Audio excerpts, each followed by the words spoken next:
Hoy en el enganche ya tenemos final de la Copa Libertadores. Flamengo, Palmeiras.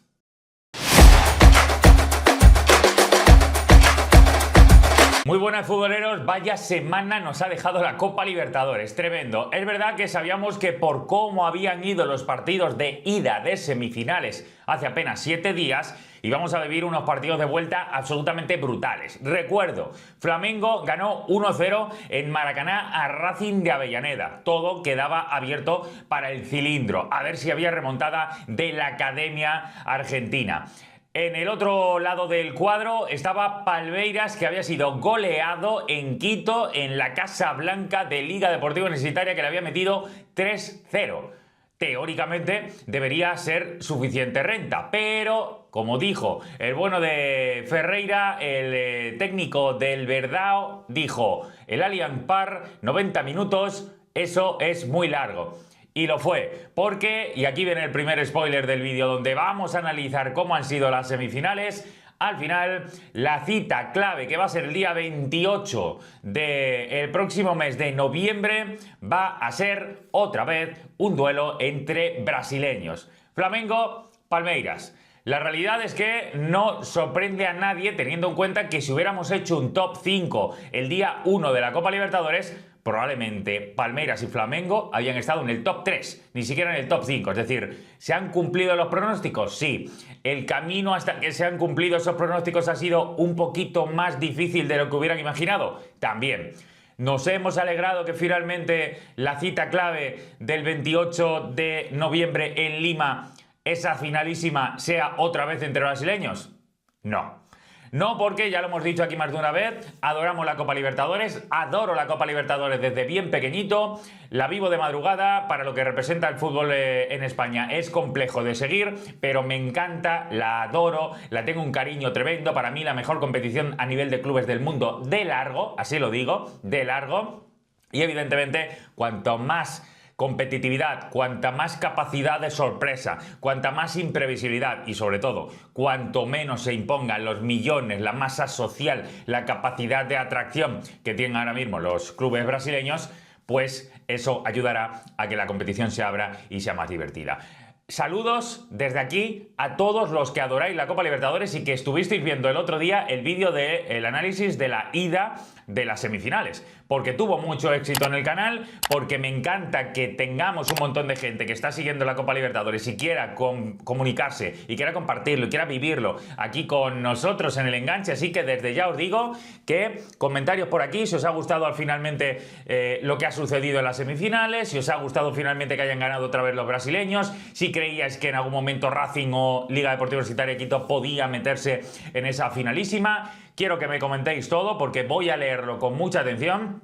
Voy a estar compartiendo esas ideas con vosotros y desde luego sé que adoráis la Copa Libertadores, ha tenido mucho éxito ese vídeo, así que vamos a disfrutar de lo que han sido estas semifinales. Vamos a empezar por el análisis de lo que sucedió en la madrugada del miércoles al jueves en España, que fue el partido en Avellaneda, entre Racing y también entre Palmeiras.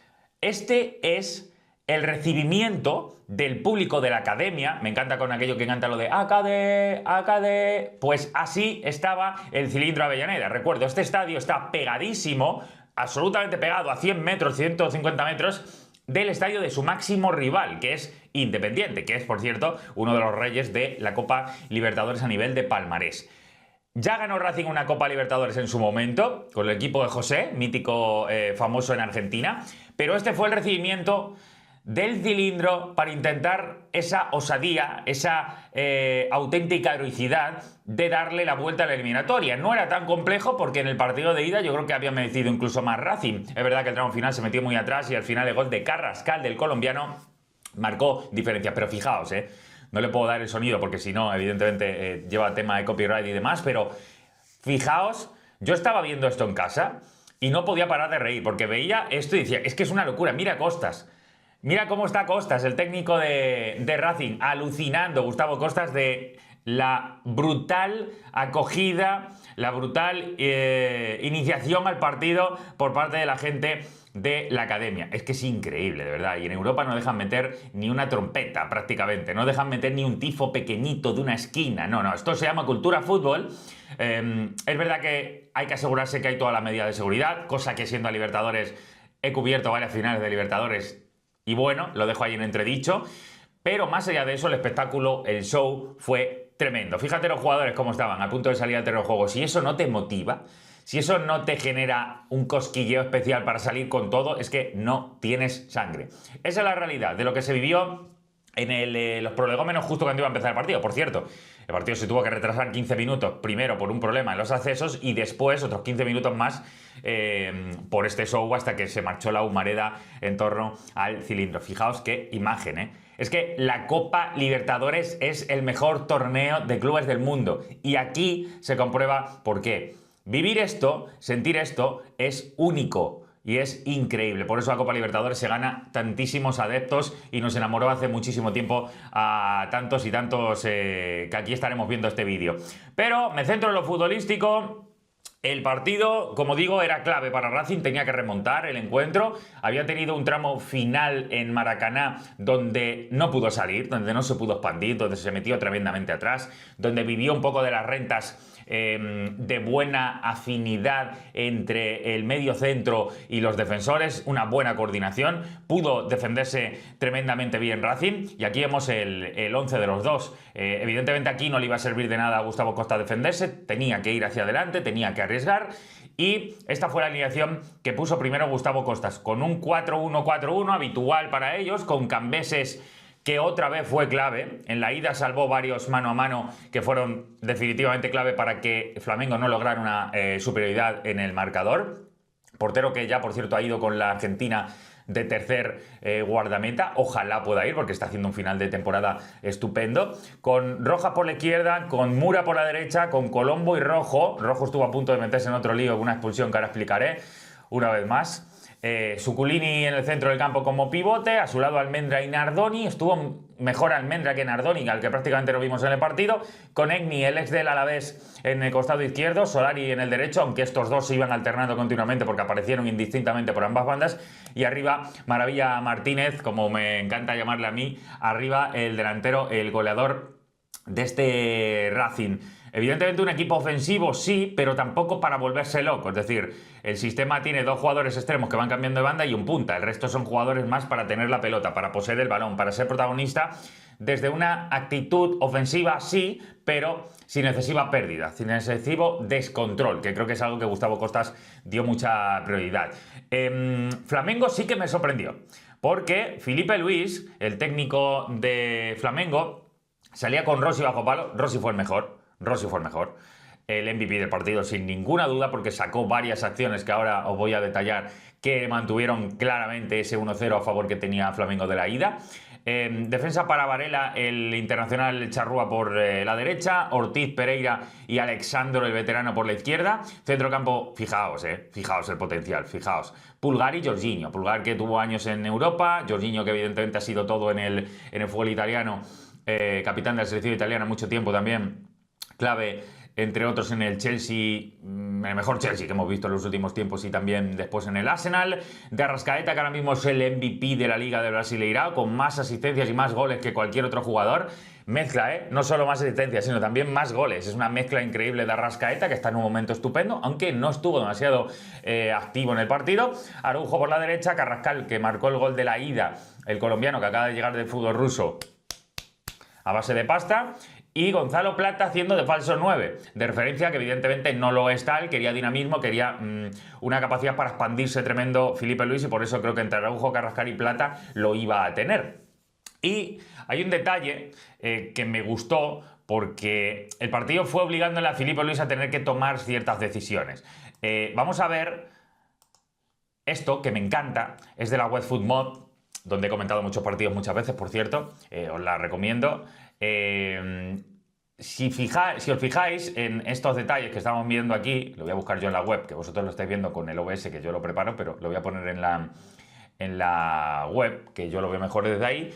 La parte de la izquierda donde pone amenaza ofensiva, marca la oscilación, los puntos altos de mucha llegada, de amenaza, de ocasiones, en el fondo, o por lo menos de cercanía al área rival de uno y otro equipo. En azul está Racing, en rojo está Flamengo. Si os fijáis al principio del partido, hay como 15 minutos, es que se ve perfectamente aquí y se lee el partido, porque yo que los he visto los dos, os aseguro que en los primeros 10-15 minutos era todo la sensación de no atreverse demasiado, de no ser capaces de romper demasiado, hasta que tiene una Konechny, el ex del Alavés, en el segundo palo de cabeza, que la pica abajo, en un centro perfecto desde el costado derecho, y la saca Rossi, porque encima golpea el césped.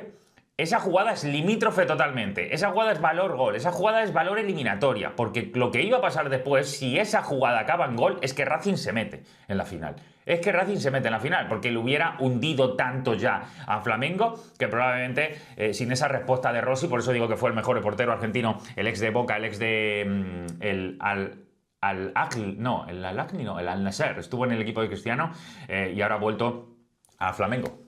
Sí, algo así, porque después vamos a hablar cómo el propio Felipe Luis lo asumió, que su equipo es talonario puro y duro.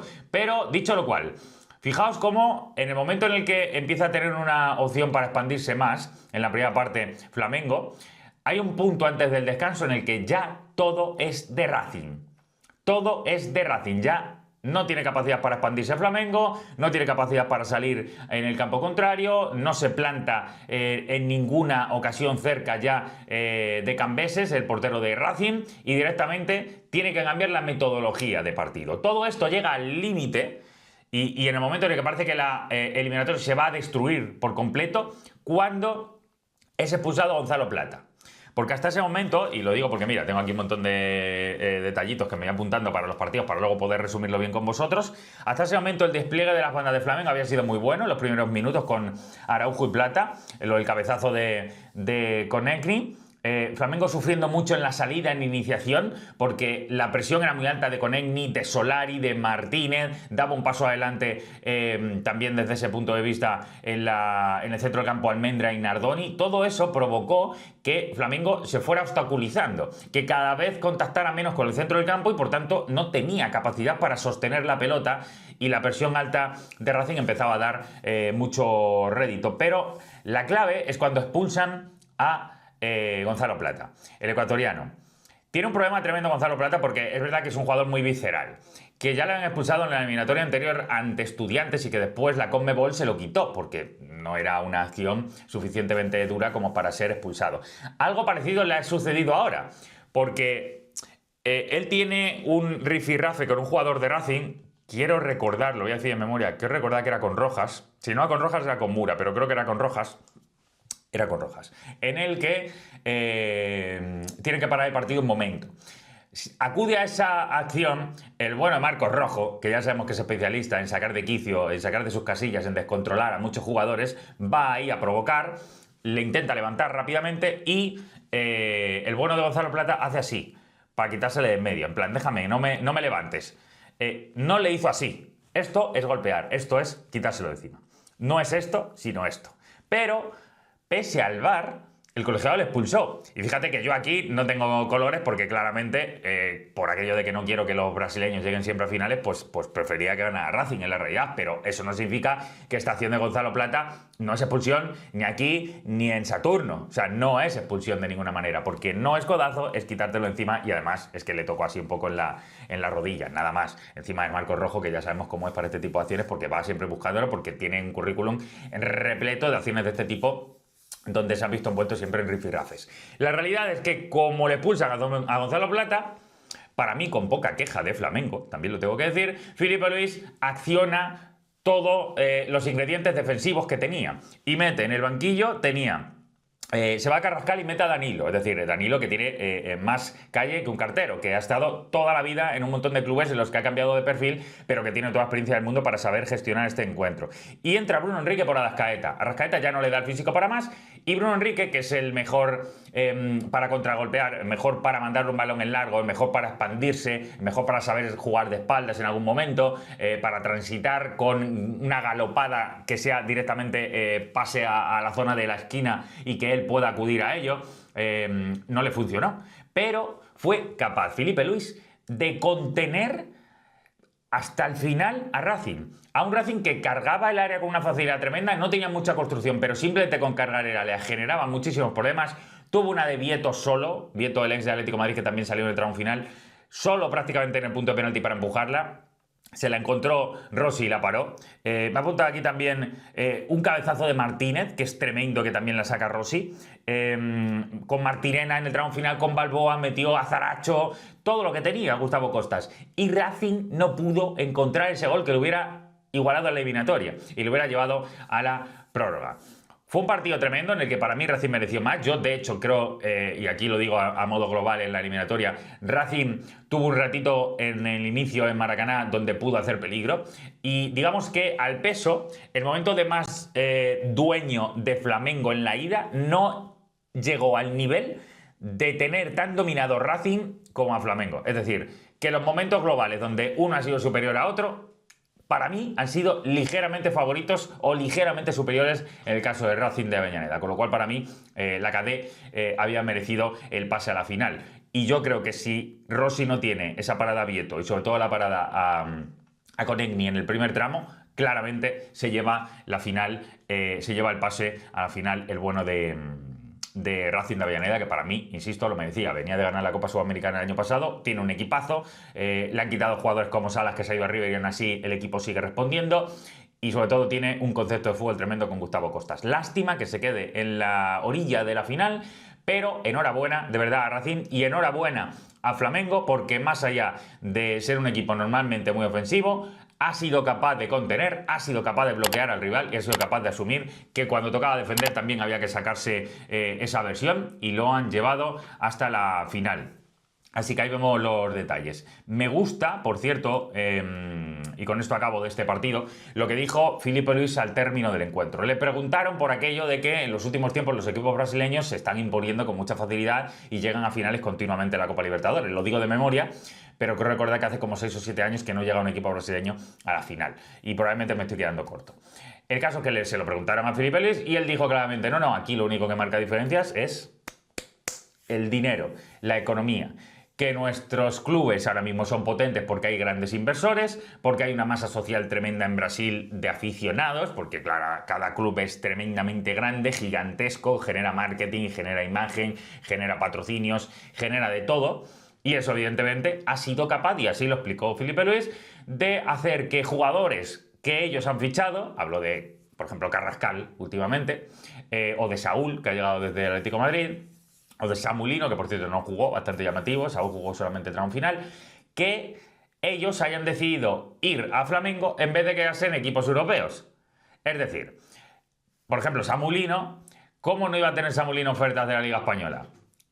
A patadas. ¿Cómo no iba a tener ofertas de la Liga Italiana cualquier jugador de los que tiene, por ejemplo, Jorginho? Pues claro que lo tienen, pero prefieren jugar, a lo mejor, en vez de en un Parma, en vez de en un Pisa, en vez de en un Udinese, prefieren jugar en Flamengo. Y eso lo hace la capacidad económica, que les igualas las condiciones o hasta le pagas más. Seguro que Flamengo, de hecho, paga más que estos equipos que estoy citando de Europa. Y sobre todo, significa ir al club más grande de Brasil, ir a una ciudad como Río de Janeiro, que es una maravilla absoluta, y más desde el punto de vista de millonarios, como son los jugadores que viven en las mejores zonas, y que os digo yo que eso es una maravilla, un sueño cumplido. Y más allá de eso, encima aspirar cada temporada a ganar títulos. Claro, si aspiras cada temporada a ganar títulos en el club más grande de Brasil, en Río de Janeiro, ¿cómo vas a negarte? Bueno, pues eso es lo que ha logrado gran parte de los equipos brasileños, y Flamengo creo que es el que mejor lo representa. Así que enhorabuena a Racing, que merecía pasar, y enhorabuena a Flamengo. Vamos a pasar, aquí veíamos el otro partido, ¿cuál es? Sí, este ya es el partido de, no me quería liar, este otro es el partido ya de Flamengo, de Palmeiras, mejor dicho, contra Liga Deportiva Universitaria de Quito. Os ubico, partido de ida, gana, y bien ganado, 3-0, Liga Deportiva Universitaria en Casablanca, en Quito, en su estadio, que normalmente es una locura para este tipo de encuentros. Le gana 3-0, el mejor es Villamil, el boliviano, marcando diferencias, pero perdonó muchísimo, es decir, ganó 3-0, pero pudo haber marcado 5-6. No lo hizo el equipo de Thiago Nunes, y eso al final le iba a costar caro. Primero, vamos con las alineaciones, porque para mí la clave de todo está en esto. Es decir, vemos cómo si uno tiene un 3-0 a favor, acudir al Allianz Parque, como había dicho el bueno de Abel Ferreira, el técnico de Palmeiras, dijo que iba a ser muy largo, a modo de, ojo, que se espabilen allí porque es probable que podamos incluso darle la vuelta eliminatoria. Tengamos fe, tengamos convicción, tengamos esperanza. Un poco así venía a decir Abel Ferreira en la rueda de prensa nada más terminar esa goleada 3-0, que era un palo para Palmeiras, que por cierto está luchando precisamente también junto con Flamengo por ganar el Brasileirao. Dicho lo cual, la alineación de Palmeiras. Sale Miguel de portero titular. No está Everton, que está lesionado encima. Es decir, no tenía un portero titular. Defensa con Cerqueira, con Fuchs y con el paraguayo Gómez. Fuchs y Gómez ganaron todos los duelos ofensivos en campo contrario en jugadas en el área, cargando de centros en momentos constantes. Es un equipo que sabe aprovecharlo mucho, no estoy desvelando nada nuevo, lo hacen siempre. Gustavo Gómez es un especialista totalmente. Piquerez y Alán por el costado derecho. Ojo que Alán fue clave absoluta, rompió por completo a Cuero, a Quiñónez, a todos. Por el costado derecho iba a ser fundamental este chico. Centro del campo con Andreas Pereira, Sosa y Mauricio. Me llamó la atención sobre todo que Sosa y Mauricio jugando juntos en un contexto de no ser jugadores excesivamente brillantes con la pelota en algunos momentos, sobre todo Sosa, que incluso marcó un gol, y sin embargo dieron un nivel muy alto. Y arriba el argentino López y Vitor Roque, que es verdad que no vimos esta versión en el Betis y tampoco en el Barça, lamentable ambas versiones, pero sobre todo la del Betis muy decepcionante, porque parecía que podía aportar bastante el equipo verde y blanco, y sin embargo desde que ha llegado a Palmeiras se está saliendo otra vez un partido en el que en este caso pone una asistencia, pero es que prácticamente todas las acciones que le mandaban en largo tenía capacidad para generar, para autoabastecerse y generar peligro por sí mismo. Pero para mí la clave estuvo en el bando contrario, Thiago Nunes, un técnico que no suele ser tan defensivo. En Atlético Paranaense ganó la Sudamericana, ganó copas, fue muy importante. No habíamos visto una versión de este tipo. ¿Cómo iba a gestionar Thiago Nunes el hecho de tener una eliminatoria que le podía devolver a Liga Deportiva Universitaria de Quito a una final como aquella que ganó de la Libertadores en 2008? Que tenía esa sombra, tenía esa esperanza de ser capaz de igualar la mística de ese equipo, que es el mejor de la historia de Liga Deportiva Universitaria de Quito, cuando ganó a Fluminense en Maracaná la Libertadores. Pues fue una actitud tremendamente reactiva, tremendamente defensiva y tremendamente precavida. Con Domínguez, que fue clave el otro día en la ida, Mina, Ade y Quiñónez en defensa. Ade, el haitiano que suele ganar todo por alto, le costó mucho más en este partido. Quintero, banda derecha, Cuero, banda izquierda. Cornejo, Gruezo y Villamil en el centro del campo. Gruezo más stopper, Villamil un poquito más liberado. Alzugaray y Medina arriba. Evidentemente, de inicio no parece un sistema demasiado defensivo, pero la actitud de todos los jugadores fue meterse atrás. Y a los 2 minutos y medio de partido, es decir, nada más empezar, ya estaba totalmente hundido en su terreno de juego, achicando agua. Y todos pensaban en ese momento, como siga así y no sea capaz de expandirse, no sea capaz de plantarse en campo contrario, no sea capaz de salir al contragolpe, o por lo menos no sea capaz de quitarse de encima esa presión inicial, no va a aguantar.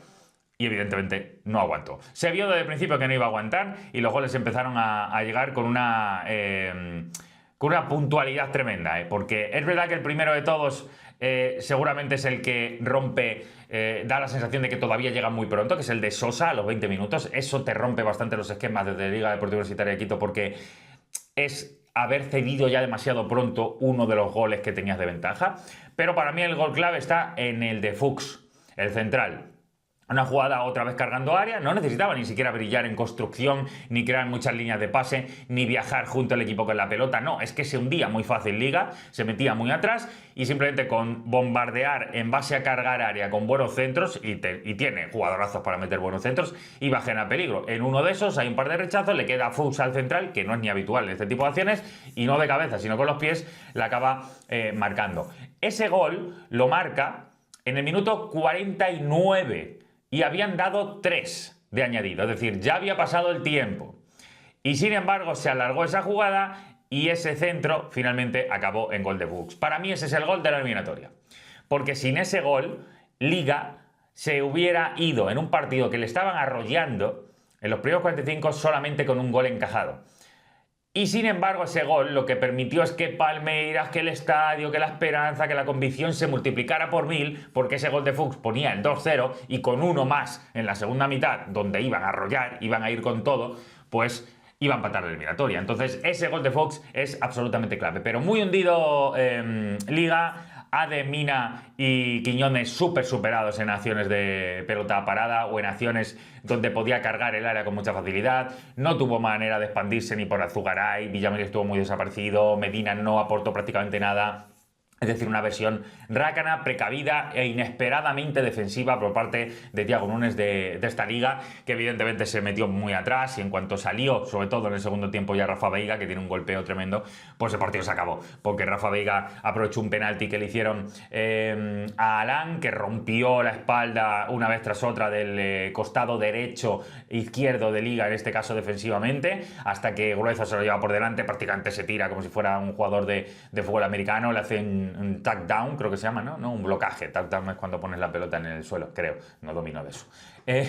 Pero se lo llevó por delante, se lo llevó puesto Gruezo y evidentemente eso acabó por destrozar a Liga. Lo marcó Rafa Veiga tirando por el centro y al final ya también marcó el cuarto Rafa Veiga, que fue una de las grandes apariciones en el partido saliendo del banquillo. Fíjate qué banquillo, Rafa Veiga marca 2 goles, Kelvin, Felipe Anderson, Aníbal Moreno, y fíjate lo que tenía todavía en el banquillo. Tenía a Yesté, a Micael, a Bruno Rodríguez, a Luigi, delantero que ha estado con la sub-20 en el Mundial. Bueno, es que tiene un montón de jugadores y aún así tenía algunas bajas como Paulinho y Weberton, insisto. Es que de verdad tiene unas plantillas los equipos brasileños increíbles. Así que es verdad que probablemente Brian Ramírez también le notó la baja Liga, pero era una eliminatoria que se le vino muy pronto por la manera de entenderlo, por la manera de gestionarlo desde el principio la ventaja a Thiago Nunes, y se le vino arriba. Ha sido un palazo tremendo para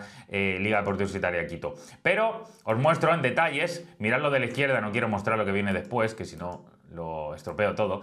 Fijaos, como digo, en la amenaza, la parte de la izquierda de esta imagen que os pongo, donde se ve cómo es el peligro de Liga, 36% solo de posesión, 64% de Palmeiras, los momentos de los goles, y fijaos cómo prácticamente no hay maneras de crear peligro Liga. Es increíble cómo gestiona Palmeiras el partido, porque fíjate cómo sale como una exhalación al principio, rápidamente generando peligro, llega el primer gol, después empieza a atacar una barbaridad hasta que llega justo, ahí le veis, en el último suspiro de la primera parte llega el 2-0, ya lo había merecido antes Palmeiras, porque ahí veis cómo hay una oscilación tremenda porque llegaba muchísimo. Y después en la segunda parte, en el momento que marca el tercero, hay un momento ahí de parón que parece que Liga se va a poder estirar un poco más, seguramente ya obligado porque ya iba 3-0 y ya tenía que reaccionar, intentar marcar un gol, y le llega el cuarto. Y desde que llega el cuarto, fijaos lo que es Abel Ferreira, lo que es Palmeiras, que es de todo menos brillante, es resultadista, es áspero, es duro, es agresivo, es lento cuando tiene que serlo. Gestionó el partido tremendo, porque en el momento que marcó el cuarto, fijaos, sale el gol arriba, que fue el segundo que marcó el último que marcó Palmeiras, que lo marcó, me va a salir, Rafa Veiga, el segundo. Y fijaos lo que pasa después, ya Palmeiras no se asoma más al área rival, ya es todo contener y ya todo bloquear a Liga. Y los últimos acercamientos de Liga mínimos, que básicamente era plantarse campo contrario, nada más, y no pasa más en el partido. Desde que marcó en el 82, esos 15 minutos más que tuvimos, no pasó nada, porque Palmeiras sabe gestionar esto como nadie. En el momento que la eliminatoria la tenía de cara, nada pasó. Así que esto, cuando acabó el partido, se acercó la presidenta Leira Pereira, la presidenta millonaria de Palmeiras, se apareció de repente en la rueda de prensa del bueno de Abel Ferreira y dijo esto. Leila, hoje será uma noite histórica, mágica e realmente, tá? Obrigado. Abel, obrigada. Fíjate que Abel Ferreira no sabe ni dónde meterse. Que de repente aparezca tu jefa, la presidenta. Estaba crecida, había ganado 4-0, claro, había dado la vuelta eliminatoria. Empieza a hablar, ahora ya le traen un micro para hacerlo un poco más oficial, porque lo que parecía que era un paso por ahí por rueda de prensa para agradecer se convirtió en algo más, un speech. Leila Pereira, a gratidão que eu tenho pelo seu trabalho, pela Y pessoa que você casi que le avergüenza, o por lo menos le da un poco de cosilla al bueno de Abel Ferreira, que no sabía dónde meterse. Realmente lo que decía la presidenta Leila Pereira, que es millonaria, su marido es súper empresario en Brasil, ella de alguna manera adquirió el club por estos negocios también de su marido, pero hace mucho tiempo que es una presidenta además muy ejemplar. La realidad es que se plantó en esa rueda de prensa y vino a decir: gracias por darnos la convicción, porque tú dijiste cuando acabó el partido de ida que 90 minutos en el Allianz Park eran muy largos y que mantuviéramos la esperanza, la convicción que esto iba a ser seguro una noche estupenda, una noche de felicidad, y fijaos cómo finalmente lo fue. De alguna manera se lo agradecía y dijo claramente: es el mejor técnico en la historia de Palmeiras. Y no solo hablo como Leira Pereira, presidenta, sino como Leira Pereira, hincha de Palmeiras y aficionada de este club, para asegurar que eres un orgullo de nuestro club y que eres el mejor técnico de la historia.